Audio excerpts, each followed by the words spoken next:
भक्तामरप्रणतमौलिमणि प्रभाणामुद्योतकं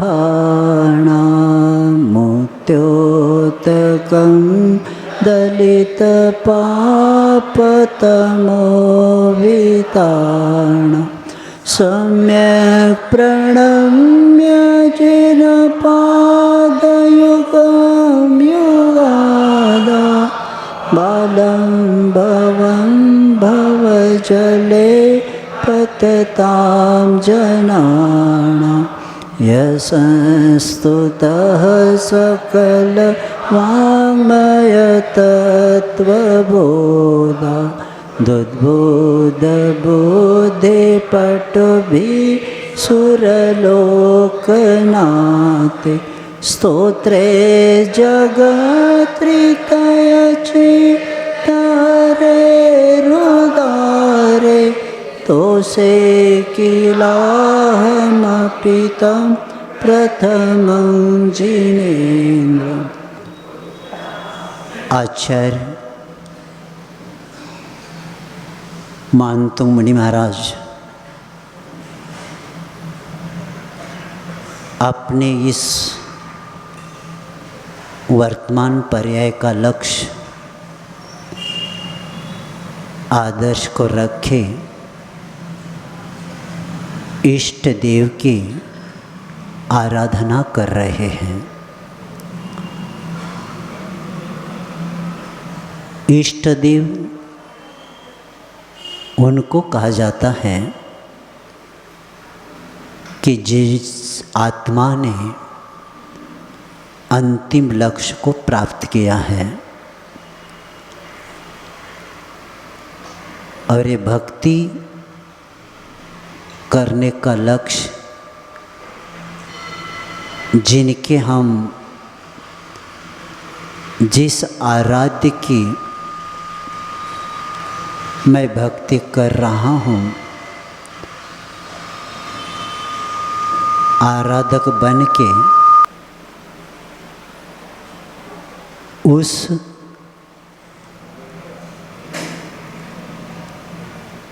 आराध्य की आराधना करके मुझे भी आराध्य बनना है।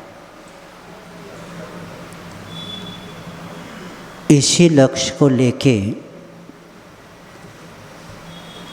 कल हम लोगों ने 9 और 10 में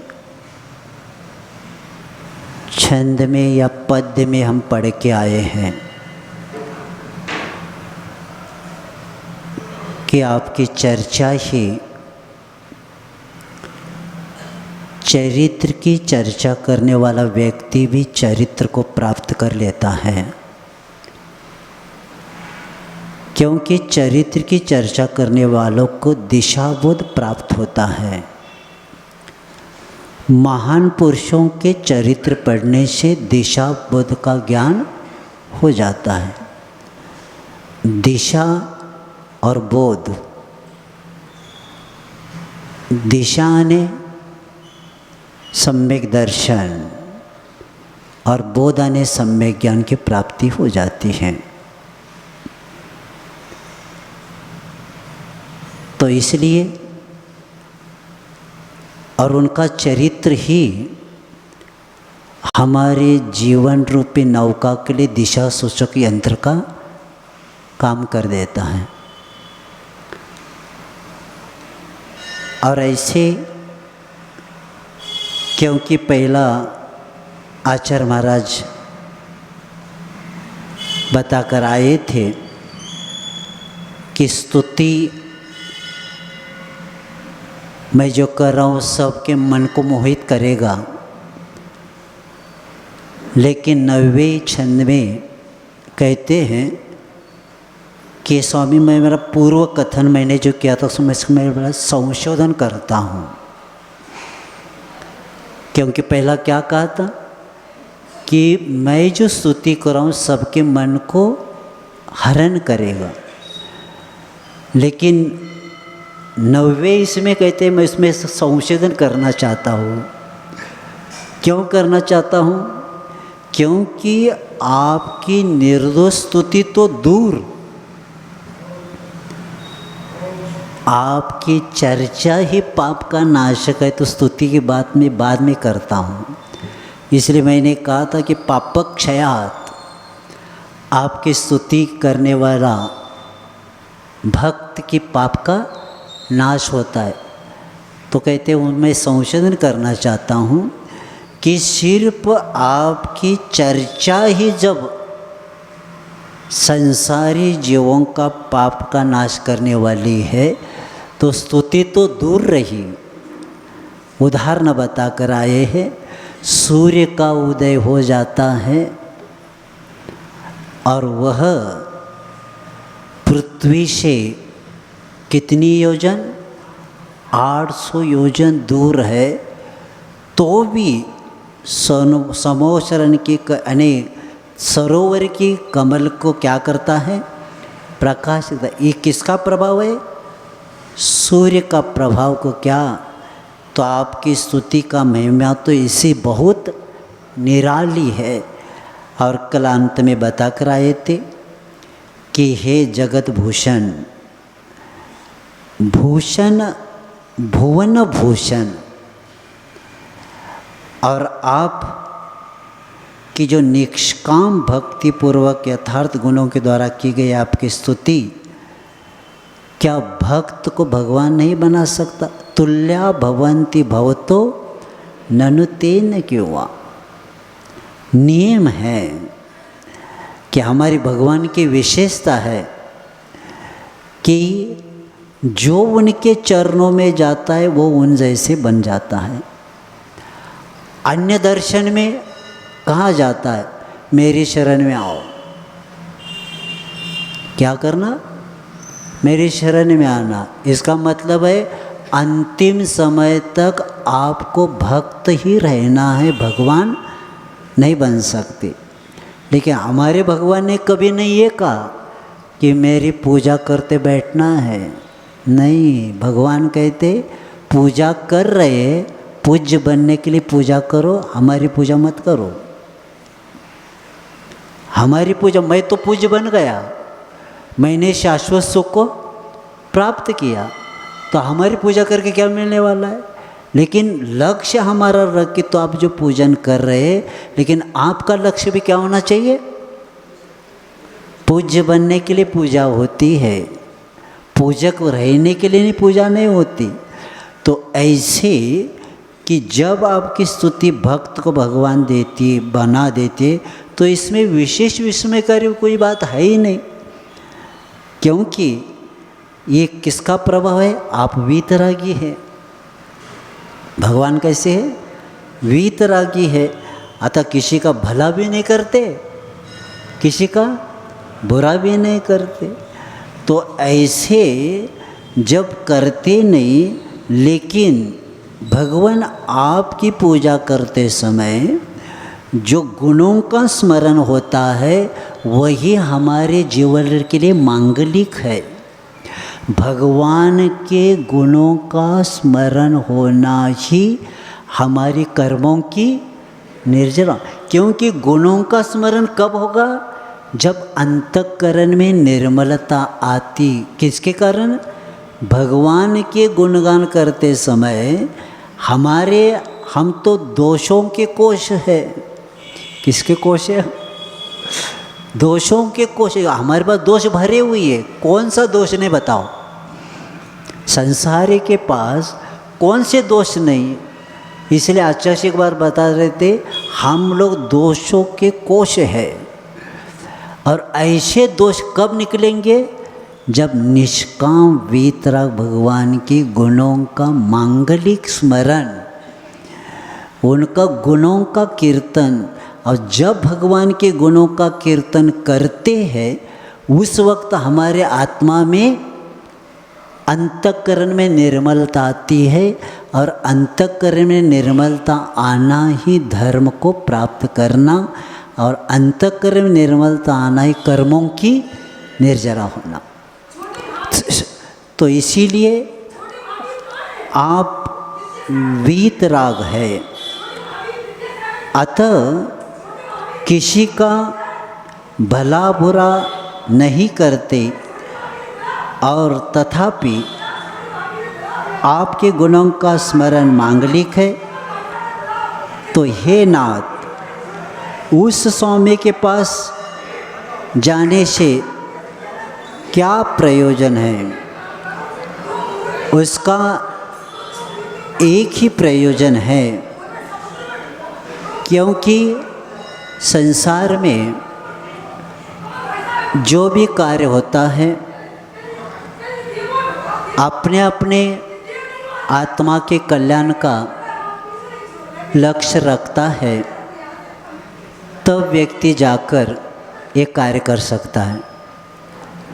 इसीलिए आचार्य कहते हैं कि जब तक हमारे पास निष्काम भक्ति नहीं होती, अभी तक हमने धर्म किया लेकिन सकाम किया, भगवान के पास भी गए लेकिन कुछ न कुछ उद्देश्य लेकर गए, बिना उद्देश्य हम गए नहीं। इसीलिए कई लोगों की मान्यता है कि भगवान देते हैं, भगवान हमारा अच्छा बुरा करते हैं, तो इसके लिए गीता के अध्याय नंबर 5 में आया है कि गीता में कहा गया है, न कर्तृत्वं कर्माणि लोकस्य सर्जति प्रभु, न कर्म फल संयोगो स्वभावस्तु प्रवर्तते। गीता में बताया है कोई कर्म देता नहीं, कोई कर्म करता नहीं, जो व्यक्ति स्वभावस्तु प्रवर्तते, जो व्यक्ति जैसे कर्म करता है वैसे उसको भोगना पड़ता है। किसने कहा? गीता में कहा। और जैन दर्शन का जो सिद्धांत है इस 4 लाइन में इतना सुंदर बताया है कि कहते कोई देता नहीं, कोई लेता नहीं, जो व्यक्ति जैसे कर्म करता है उसको भोगना पड़ता ही है। इसीलिए भगवान के पास भक्त बन के जाना, भिखारी बन के नहीं जाना। हमें स्वाभिमान होना चाहिए कि हम ऐसे ही परमात्मा के भगवान हैं कि जो हमें क्या नहीं देते। आचार्य एक दिन कह रहे थे, कई लोगों को कहता है भगवान आंखें बंद करके बैठे, वो क्या देंगे? तो आचार्य कहते लेने का पावर कहाँ है तुम्हारे पास? कितना देते, क्या नहीं देते? वीतराग भगवान वीतरागी होते हुए क्या नहीं देते? लेकिन तुम्हारी झोली फटी हुई है। तुम्हारी झोली कैसी है? फटी हुई है, इसलिए तो कुछ नहीं मिलता। ऐसे जाओ, बिना झोली लेके जाओ। जैसे आचार्य सिंह के बताते ना, इनके पास कुछ भी नहीं, कौन? विद्यासागर के पास, लेकिन झोली भर भर के लेके जाते। अरे जिनके पास कुछ नहीं, जब आचार्य विद्यासागर के लिए कहा जा रहा है कि जिनके पास कुछ नहीं और जनता झोली भर भर के लेके जाते, जब गुरु के पास ये तो भगवान के पास क्या नहीं, बताओ। तो इसीलिए यहाँ बताकर अब आचार्य कहते हैं कि भगवान संसार में अगर परम दर्शिनी परमात्मा कोई है तो आप ही है। मैंने सब जगह देखा है, मैं सब जगह घूम के आया हूँ, लेकिन क्या बताऊँ, एक बार जब आपको मैं देखता हूँ तो किसी के देखने की इच्छा नहीं होती। इसी बात के लिए आगे बताते, दृष्ट्वा भवन्त वनिमेष विलोकनीयम्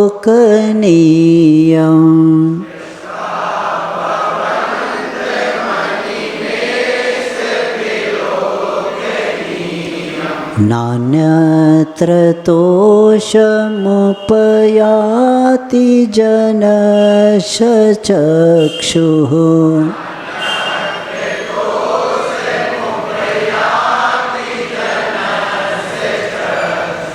पीत्वा पयः शशिकर दुति दुग्धसेन्दोः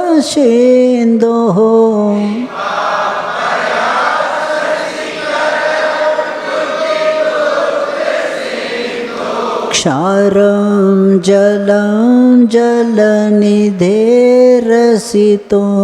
कैच्छेत्।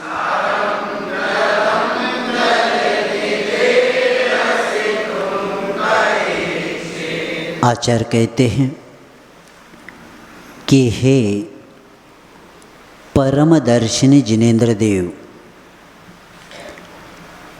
एक एक शब्द को समझेंगे कि अनिमेष विलोकनीयम,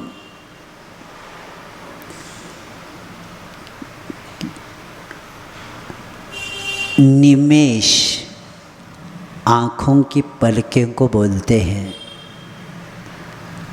लेकिन अनिमेष अर्थात आँखों के पर्दे झुकाए बिना टिमकार रहित नेत्रों से निरंतर दर्शन करने के योग्य आप हैं। जब आपको देखते तो लगता है आंखें भी बंद न करें, उतने समय में हमारा नुकसान क्यों करेंगे। और ऐसे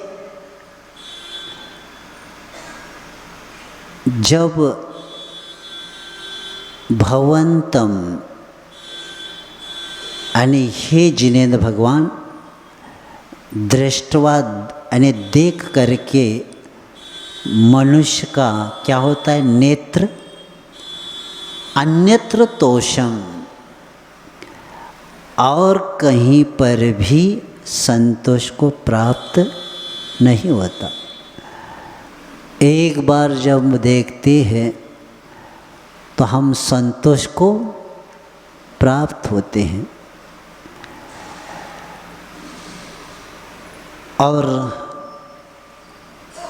दुग्ध सिंधु उदाहरण भी बताया जा रहा है कि क्षीर सागर के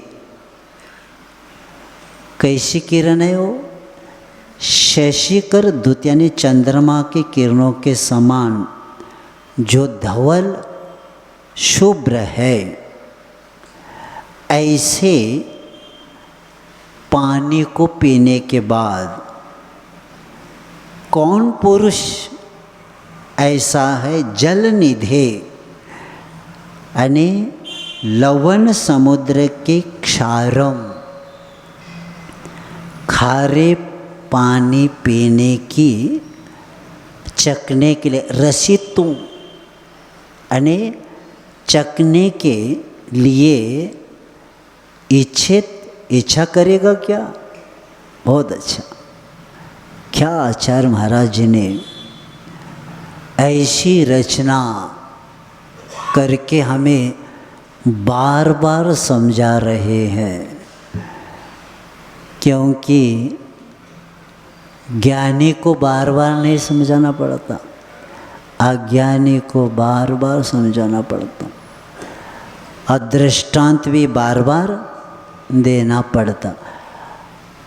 इसीलिए पहला बता रहे, सज्जनों के लिए भक्तांबर स्तोत्र कार्य करेगा, दुर्जनों के लिए नहीं करेगा।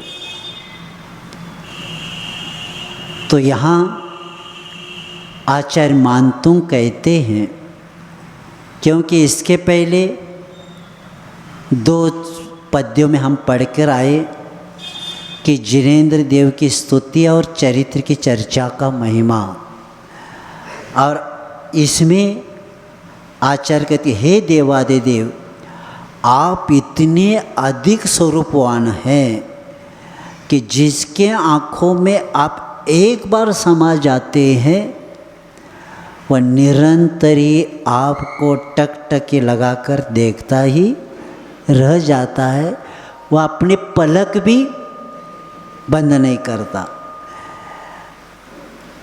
और अन्य किसी के पास फिर भी अन्य किसी देव की ओर देखने का कोई प्रश्न ही नहीं उठता, क्योंकि देख लेना वीतराग भगवान के सामने खड़े रखने के बाद भाव देख लेना और रागी के सामने देख लेना तो क्या देखते हैं, वो मुकुट देखते हैं, वह कपड़ा देखते हैं, अलंकार देखते हैं।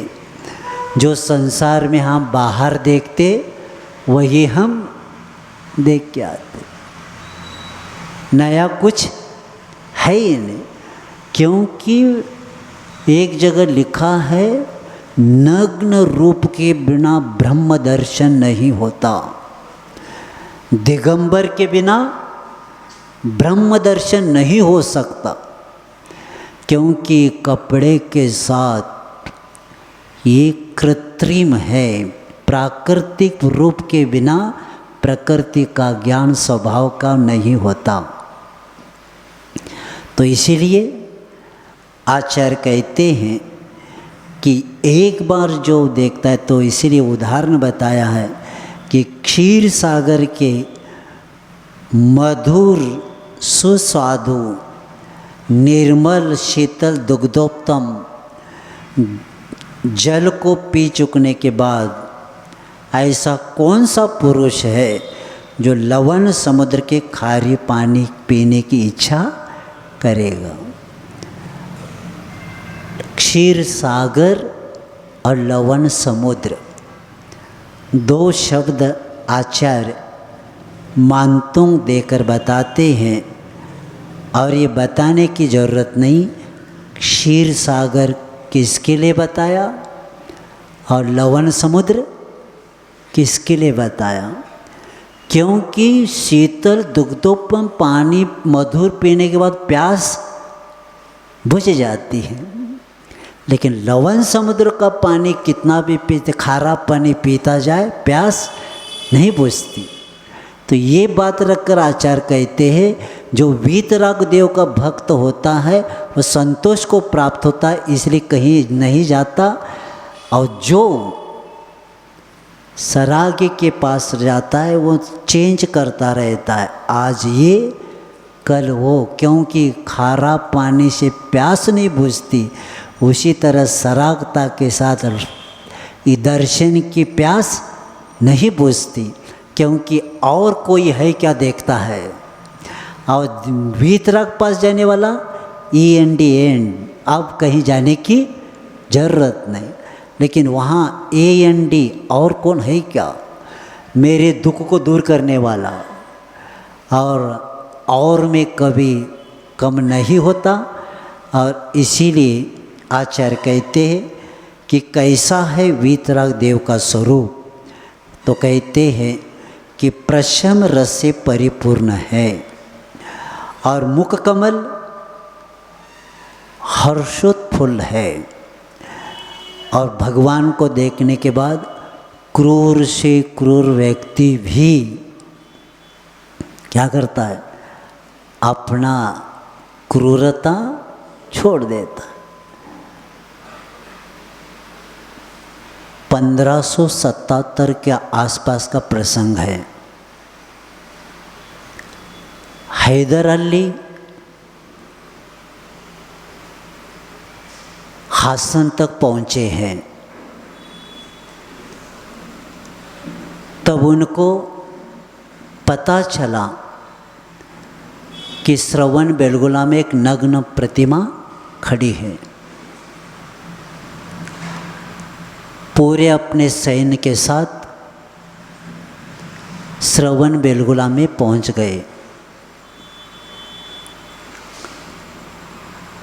और सबके हाथ में हथौड़ियाँ हैं, शस्त्र है, प्रतिमा को खंडित करना है, क्योंकि नग्न प्रतिमा को अपने को तोड़ना है। पहुंच गए, क्योंकि दूर से थोड़ा सा देखते, लेकिन चढ़ते पार तब मालूम नहीं होता कि प्रतिमा कहाँ है। ऊपर सब चढ़ते जा रहे और सबने लक्ष्य बनाया है उस वीतराग प्रतिमा को तोड़ने का, दिगंबर प्रतिमा को जैसे जैसे पहुंच जाते हैं और जब ऊपर चढ़ के प्रतिमा के पास जाते हैं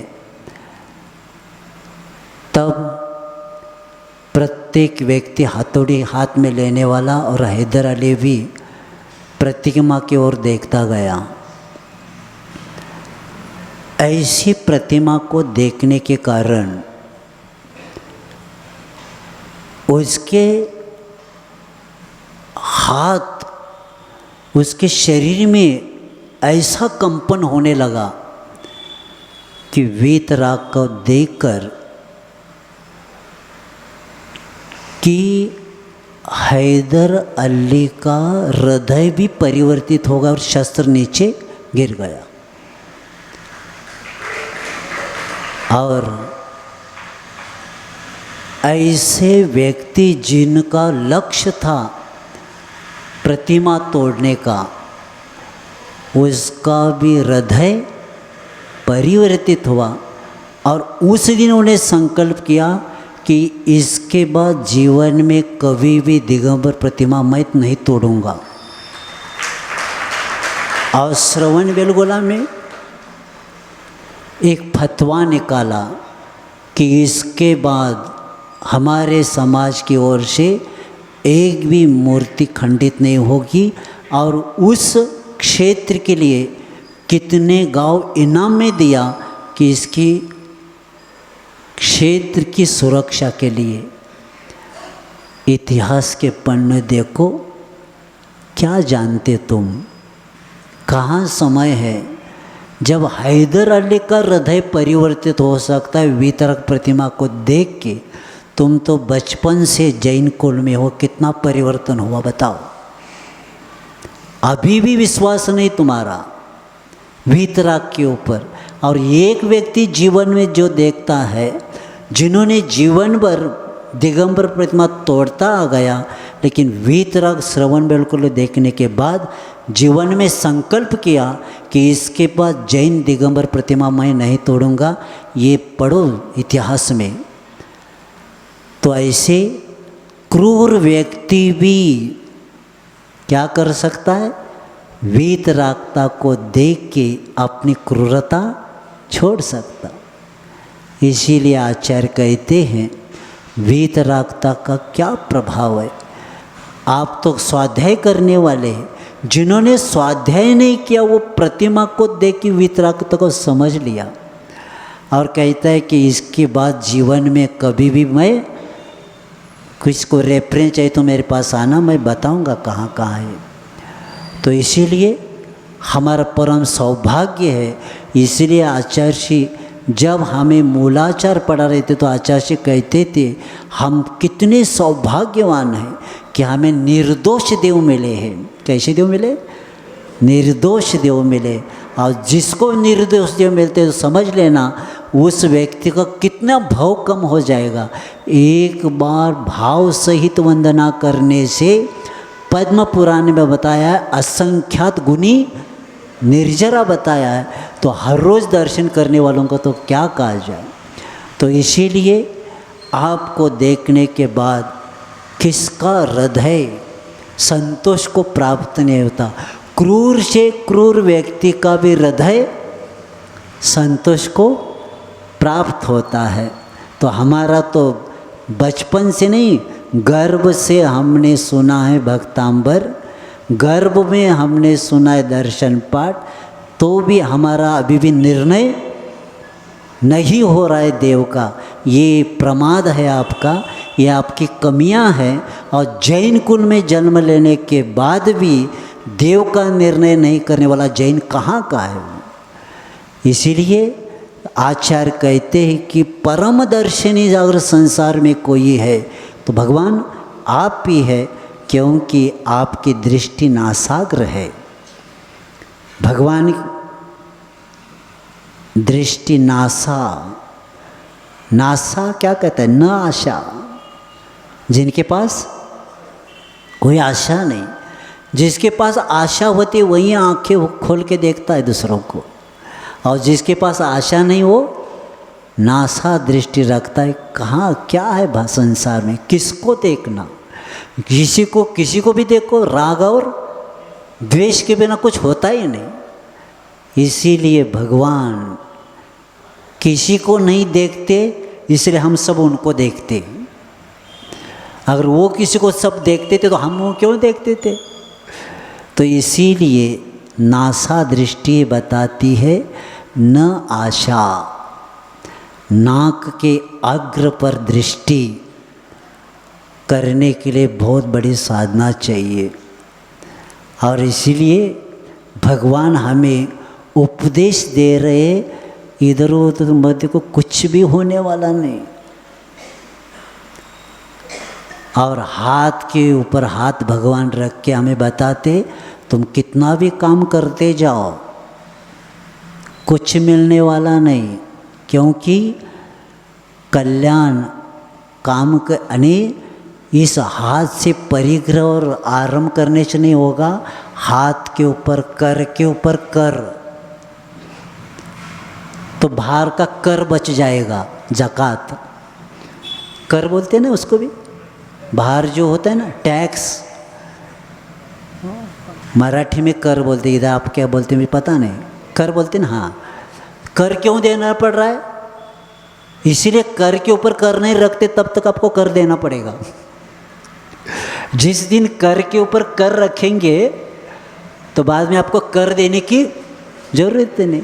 मुनि महाराज कर देते क्या, क्योंकि वो कर के ऊपर कर रखते। और आप तो दोनों हाथ में चल रहा है, इधर गिन भी रहे इधर बोल भी रहे, तो इसलिए कर के ऊपर कर, इसलिए तो देना पड़ रहा है टैक्स। तो इसीलिए आचार्य कहते दृष्टि नासाग्र रखो, क्योंकि हमें शस्त्र लेके युद्ध किसी के ऊपर नहीं करना है। शस्त्र लेके युद्ध करना दूसरे के ऊपर विजय प्राप्त करना है, हमें दूसरे के ऊपर विजय प्राप्त नहीं करना है। हमारे आत्मा के ऊपर जो कर्म है, कर्म रूपी कर्ज है, उसको उतारना है। और इसीलिए नासाग्र दृष्टि रखते और हमारे भगवान के गोद में कामिनी संग से रहित है। हमारे भगवान निर्दोष क्यों हैं, हमारे भगवान के साइड में कोई बैठा नहीं, स्त्री उनके पास नहीं, क्योंकि एक नियम है स्त्री मोक्षद्वार की अड़ना, क्या बोलते हैं, बीच बेड़ा। बड़े बड़े किले देखा है आपने, किले के दरवाज़ा रहते हैं ना, उसके बंद करने के बाद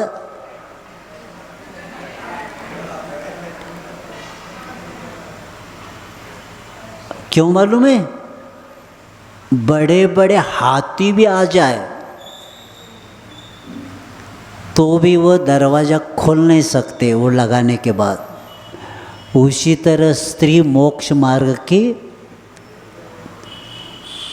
आड़ना बोलते मराठी में, हिंदी में क्या। इसीलिए आचार्यों ने कहा है स्त्री के साथ कभी परमात्मा होते नहीं।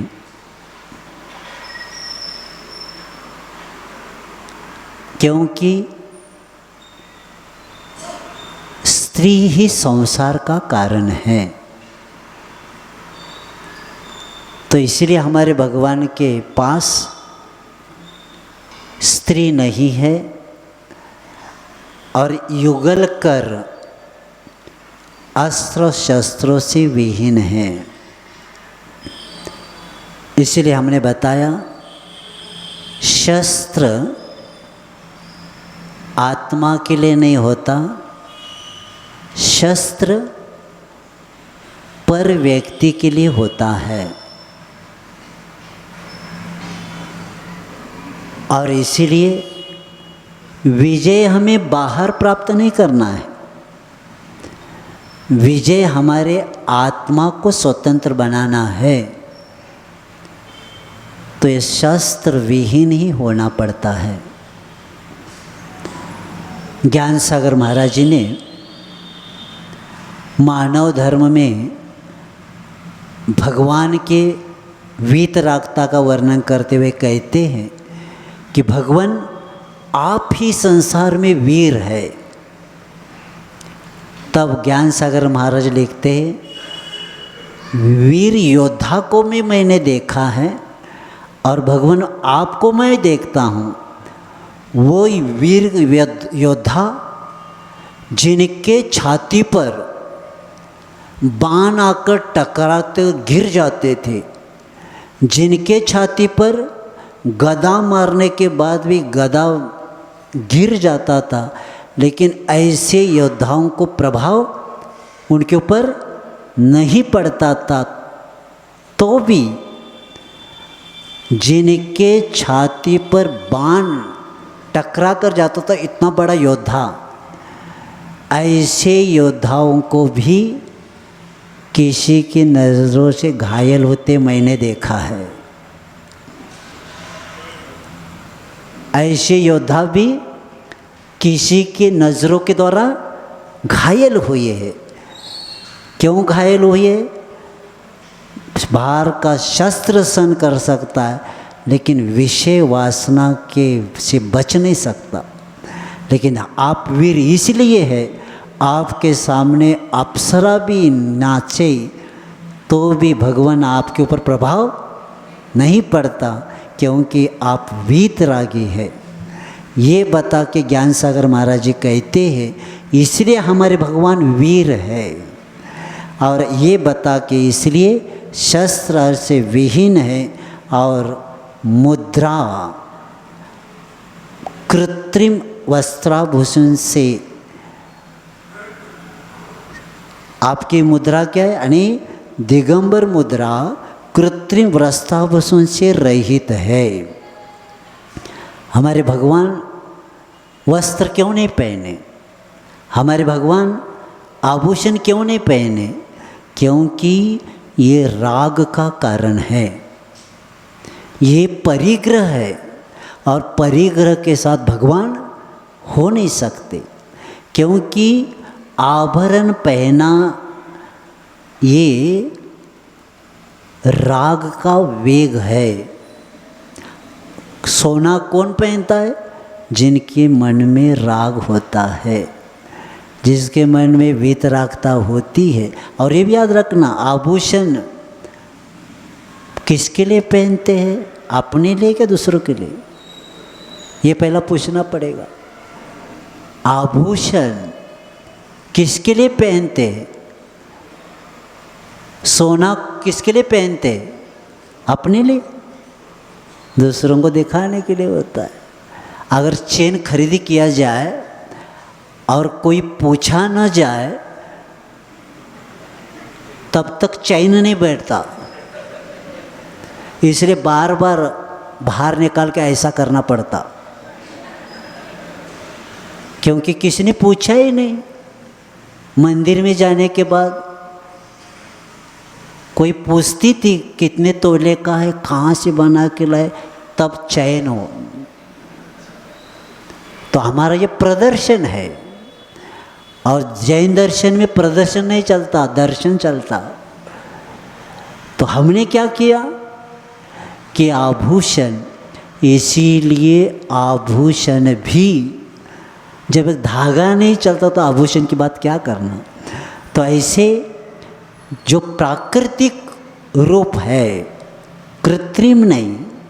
पहला सबका जन्म कैसा हुआ है? यथाजात बालकवत। मुनि महाराज के लिए शास्त्रों में शब्द कौन सा आया है?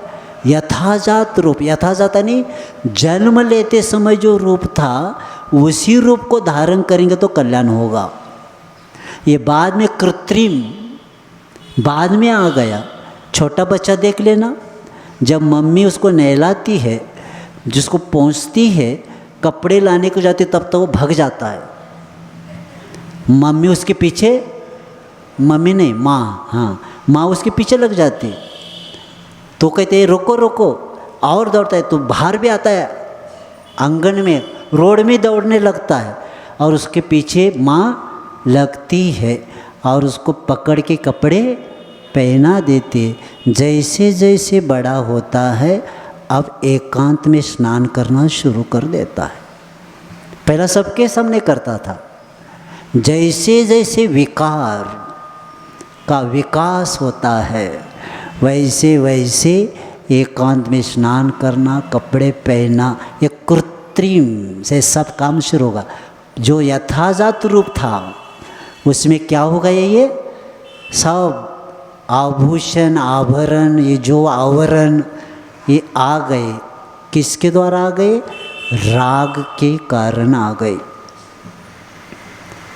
इसीलिए यथाजात रूप को प्राप्त किए बिना आत्मा का कल्याण नहीं होता और इसीलिए स्वाभाविक यथाजात बालक की तरह निर्दोष निर्विकार। छोटे बच्चों को देख लेना, जब सोते तब कभी देखा है बच्चों को? देखा है? थोड़ा सा देख लेना। जब बच्चे शांत सोते ना, चेहरा इतना निर्विकार रहता है कि देखकर कितना शांत। और बड़े लोगों को भी सोते हुए देख लेना, अट्या ऊपर क्या होता है, क्या बोलते हैं, हाँ, उनको चेहरे को देखकर पता पड़ता है कितना राग है। और छोटे बच्चों को देखने के बाद देख लेना कितनी वीतरागता होती। और ये भी जब श्रवण बेलगोला की प्रतिमा वो कलाकार बना रहा था, आकार दे दिया पूरा, अब चेहरे पर यथाजात बालक का भाव लाना था तो कलाकार के पास चित्र नहीं मिल रहा था। पहले ऐसा था ही, मिलता ही नहीं था। तो चामुंडराय की बहू अपने छोटे बच्चे को लेके आती थी। तब वह जब दोपहर को आती थी बच्चे को लेके काम देखने के लिए, रानी और जो भी परिवार के लोग आते थे, तो कलाकार क्या करता था, उस बच्चे को साइड में लेके फूल दिखा के देखता था कि कैसा हंसता है, स्मित करता है। यथाजात बालक का हास्य लाने के लिए कलाकार को, क्योंकि राजघराने के बच्चे सुंदर रहती है तो उनको देखता था, उसके चेहरे के ऊपर थोड़ा सा स्मित होता था, वही प्रतिमा के ऊपर वीतरागता लाया। इसीलिए निर्दोष और निर्विकार ये जो यथाजात बालक की तरह स्वभाव होता है, तब वो जाकर कार्य होता है। और अन्य दो लोगों का हम देखते हैं, सरागी का इससे विपरीत ही होता है। उनकी से हम चकाचौंध से देखते हैं, कोई मुकुट को देखता है, किसी को क्या देखता है, लेकिन जो हमें कर्मों के निर्जरा का स्थान है वह वीतरागता के बिना नहीं होता। और इसीलिए वीतराग मुखम दृष्ट्वा पद्म राग समप्रभम जन्म जन्मम कृतम पापम दर्शनेन विनश्यति। इसीलिए प्रत्येक व्यक्ति चाहता है मैं जिनेंद्र जैसे शांत कब बनूं, क्योंकि योग वाशिष्ठ में आया है। क्योंकि कई लोगों की मान्यता हो सकती है कि ऐसे बताया जा रहा है, लेकिन मैं वैराग्य प्रकरण उसमें योग वाशिष्ठ में आया है, सर्ग नंबर 5 का कुछ बताया है। तो उसमें रामचंद्र जी कहते कि ना हम रामो न वांछा विशेष न मणा, मैं न राम हूँ न विषयों से मेरा मन है, शांत मास्ता तुम इच्छा में स्वात्म्य जिनो यथा, बस मुझे शांत बनना है। मैं न राम हूँ न विषयों से मन है, बस मैं शांत बनना चाहता हूँ। कैसे? स्वात्म में जिनो यथा, जैसे जिनेंद्र भगवान अपने आत्मा में शांत लीन है, वैसे मुझे बनना है, ऐसी भावना हिंदू शास्त्र के योग वाशिष्ठ में बताया है। और आपने पद्म पुराण पढ़ा भी है कि बाद में दिगंबर बन के रामचंद्र जी कहाँ से मोक्ष गए? मांगी तुंगी से मोक्ष गए। ये प्रत्येक का महान पुरुषों का इतिहास है। तो इसीलिए प्रशांत ऐसे उस भव्य वीतराग मुद्रा का अवलोकन करने के बाद और किसी को देखने की इच्छा मनुष्य क्यों करेगा? और ये बता कि 3 लोक में अगर सर्वोत्कृष्ट दर्शनी तत्व यदि कोई है वह सिर्फ वीतराग परमात्मा है। ऐसे आचार्य बताते हुए हमें समझा रहे, क्योंकि मन में शंकाएं बहुत उठेगी, उठना भी चाहिए, लेकिन निष्पक्ष होके इसको आपको समझना है। क्योंकि पक्ष वाला कभी भी हटवादी इसको नहीं समझ पाएगा। क्योंकि कोई भी चर्चा होती है पहला क्या बनना पड़ता है? निष्पक्ष बनना पड़ता है। एक प्रसंग और एक बताता हूँ, क्योंकि मैं महाराष्ट्र में रहा, दक्षिण में कोल्हापुर जिले में जहाँ पंचगंगा और कृष्णा का संगम हुआ है, उस गांव के उस नदी के पास एक औरवाड़ नाम का ग्राम है। वहाँ मेरे पास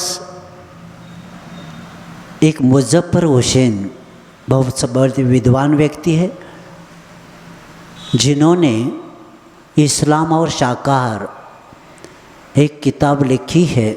उसको बहुत जगह अवार्ड में मिला है। तो हमारे पास 2-3 बार आए हैं। मैंने 2 अक्टूबर के कार्यक्रम में अहिंसा के ऊपर बोलने के लिए उनको मैंने बुलाया भी है। तो उन्होंने मुझे कहा कि महाराज आपके समाज में लोग स्वाध्याय बहुत कम करते मुझे लगता है। कौन कहता है? सुनो, एक मुस्लिम कहता है मुझे कि आपके समाज में स्वाध्याय बहुत कम लोग करते हैं, ऐसा लगता है। हमने कहा क्यों? कई मंदिरों में अभी मैं आया वहाँ सरागी देव मुझे दिखे मंदिर में, ये कुछ जानते नहीं क्या?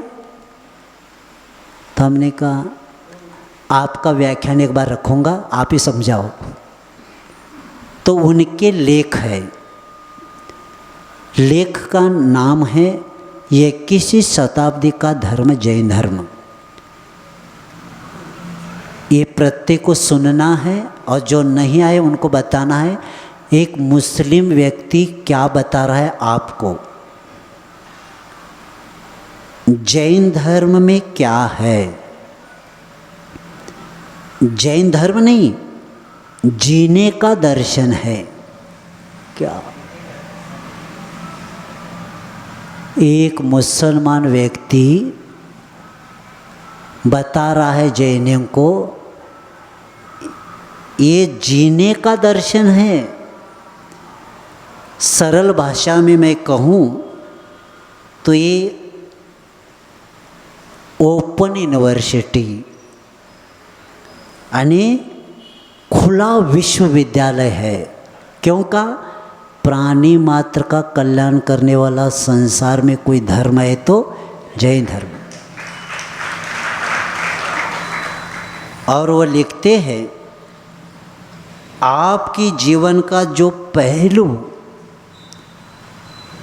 चाहिए वह यहाँ मिल जाएगा।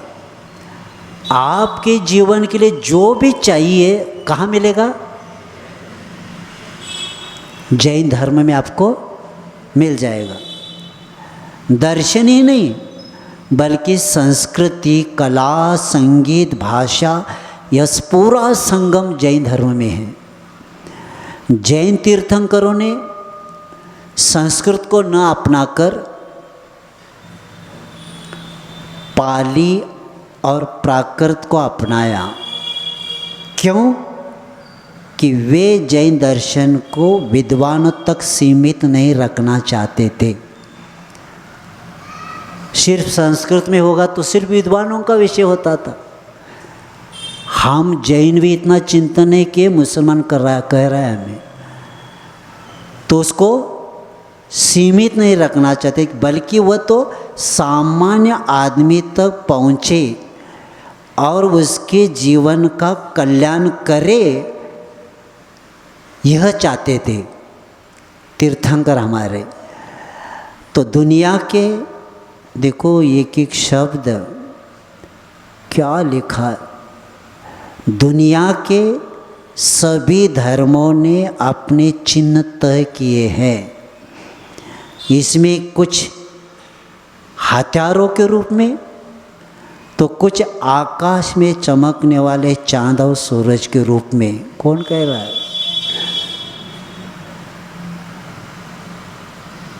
तो कुछ, लेकिन 24 तीर्थंकरों में एक भी ऐसा नहीं दिखलाई पड़ता जिसके पास धनुष, बाण हो या गदा अथवा त्रिशूल। क्यों नहीं लिए? उत्तर बताते, खुद बताते, हथियारों से लेस दुनिया के राजा, जितनी भी राजा हुए सब हथियारों वाले हो, हथियार साथ है। राजा अपनी शानो शौकत से अपना दबदबा बनाए रखते थे शस्त्रों के कारण, जैसे पाकिस्तान अभी बना रहा है शस्त्र के कारण। तो बनाए रखने में अपनी महानता समझते थे। लेकिन यहाँ तो ईश्वर के बनाए हुए भोले पशु पक्षी अथवा जलचर प्राणी उनके साथ है। किनके साथ? तीर्थंकरों के साथ। उनका कहना था कि हम सब साथ साथ जिएंगे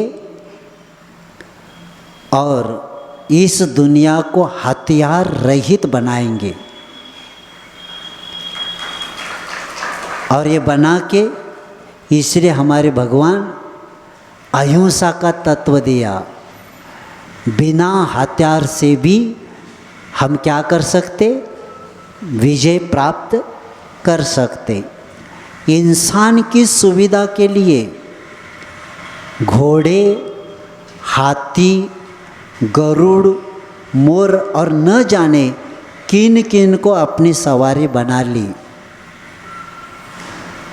लेकिन जैन तीर्थंकर तो किसी को भी कष्ट नहीं देना चाहते थे। वे अपने पाँव के बल पर सारी दुनिया को उल्लांघते हैं और प्रकृति के भेद जानने की कोशिश करते हैं। रहने को घर नहीं, खाने का निवारण करने के लिए अपनी नहीं, खाने की कोई स्थायी व्यवस्था नहीं है। दिगंबर साधु की स्थायी व्यवस्था है क्या? नहीं, अस्थायी व्यवस्था है। एक जगह थोड़ी करते रोज, आज यहाँ तो वहाँ। यानी जिनकी खाने की कोई स्थायी व्यवस्था नहीं, लेकिन दुनिया के कष्टों का निवारण करने के लिए अपनी साधना में कोई कमी आने नहीं देते। दुनिया में असंख्य वाद है जो भिन्न भिन्न विचारधारा पर अपना चिंतन करते हैं। वे विचार से समाज को बनाते हैं, लेकिन जैन धर्म समाज को व्यक्ति में देखता है। प्रत्येक व्यक्ति में धर्म देखता है। कौन? जैन धर्म क्या करता है? प्रत्येक व्यक्ति में समाज देखता है, क्योंकि धर्म का पालन करना ही सदाचारी चारित्री बनना और चारित्रवान ही समाज बनता है। तो इसीलिए हर वाद ने व्यक्ति को छोटा कर दिया। प्रत्येक वाद ने क्या किया? संकीर्णता लाया। लेकिन हम देखते हैं कि जैन विचार ने मनुष्य को सबसे महान बना दिया है। जैन धर्म में सबसे महान क्यों बनाया? क्योंकि प्रत्येक व्यक्ति आत्मा परमात्मा बन सकता है। दूध में घी का विश्वास है, उसी तरह प्रत्येक आत्मा में परमात्मा का विश्वास है। इसलिए ये धर्म सबसे महान बना देता है। किसी भी हालत में वह व्यक्ति के गुण और उसके सामर्थ्य को समाप्त नहीं होने देता, क्योंकि दुनिया के अन्य धर्म मनुष्य को सामाजिक प्राणी बनाकर उसे जीवन यापन करने के लिए लाचार बना देता है। लेकिन यहाँ तो मनुष्य को अपनी सब स्वतंत्रता की सर्वोपरि व्यवस्था कर देता है।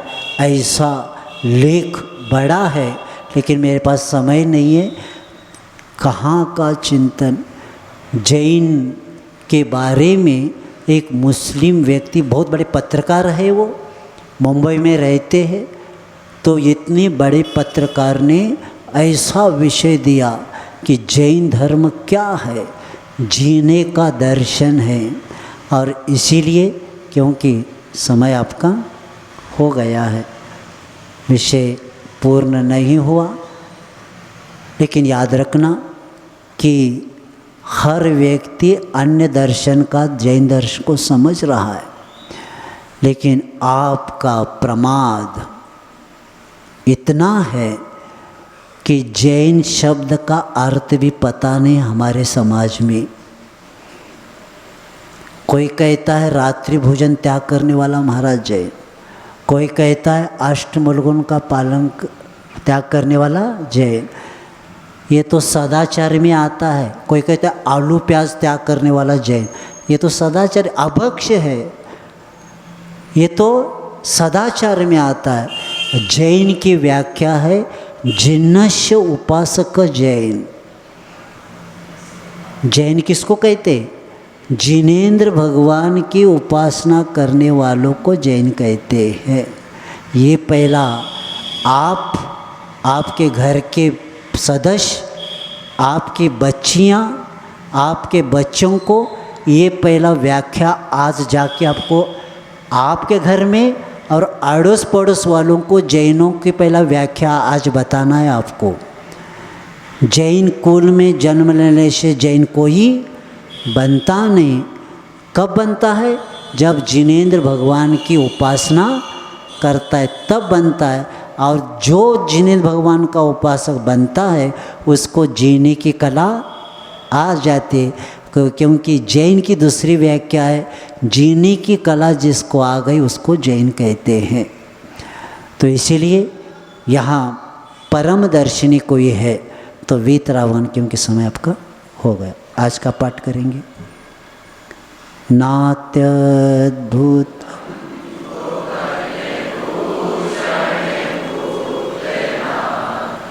भूतैर्गुणैर्भुवि तुल्या भवन्ति भवतो ननु तेन किंवा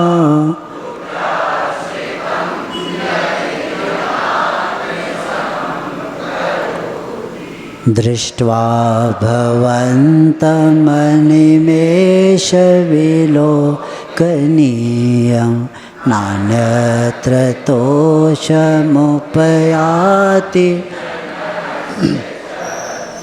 पीत्वा पयः शशिकर दुग्धसेन्दु